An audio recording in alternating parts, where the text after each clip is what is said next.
కేంద్ర ప్రవేశపెట్టిన బడ్జెట్లో తెలంగాణకు మరోసారి నిరాశ ఎదురైంది. ఈసారి కూడా తెలంగాణకు గుండు సున్నా మిగిలింది.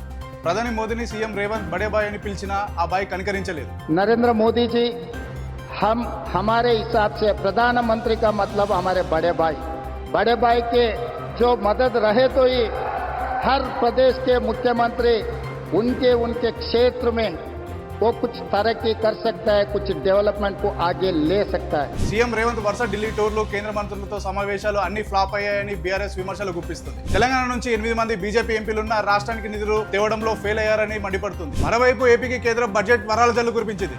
కూటమిలో కీలకంగా ఉన్న బాబు సర్కార్తో పాటు త్వరలో అసెంబ్లీ ఎన్నికలు జరగనున్న బీహార్ రాష్ట్రానికి భారీగా నిధులు కేటాయించింది. పోలవరం ప్రాజెక్టుకు గత ఏడాది కంటే 400 కోట్లు అధికంగా కేటాయించామని కేంద్ర ప్రభుత్వం ప్రకటించింది. ఏపీకి ప్రాజెక్టుల వారీగా ఎంత ఇచ్చారో ఇప్పుడు చూద్దాం. పోలవరం ప్రాజెక్టుకు 5,936 కోట్లు, విశాఖ స్టీల్ కు 3,295 కోట్లు, విశాఖ పోర్టుకు 730 కోట్లు, జీరో బడ్జెట్ నేచురల్ ఫార్మింగ్ కి 186 కోట్లు, ఏపీ ఆరోగ్య వ్యవస్థల బలోపేతానికి 160 కోట్లు, లెర్నింగ్ ట్రాన్స్ఫర్మేషన్ ఆపరేషన్ కి మద్దతుగా 375 కోట్లు, ఏపీలో రోడ్లు వంతెనల ప్రాజెక్టుకు 240 కోట్లు, ఏపీ ఇరిగేషన్ లైవ్లీహుడ్ ఇంప్రూవ్మెంట్ ప్రాజెక్టుకు 2వ దశకు 242 కోట్లను కేటాయించింది. మరిన్ని ఇంట్రెస్టింగ్ వీడియోస్ కోసం సబ్స్క్రైబ్ చేయండి వార్తావాణి ఛానల్. నేను మీ విజయ్ రెడ్డి, సైనింగ్ ఆఫ్.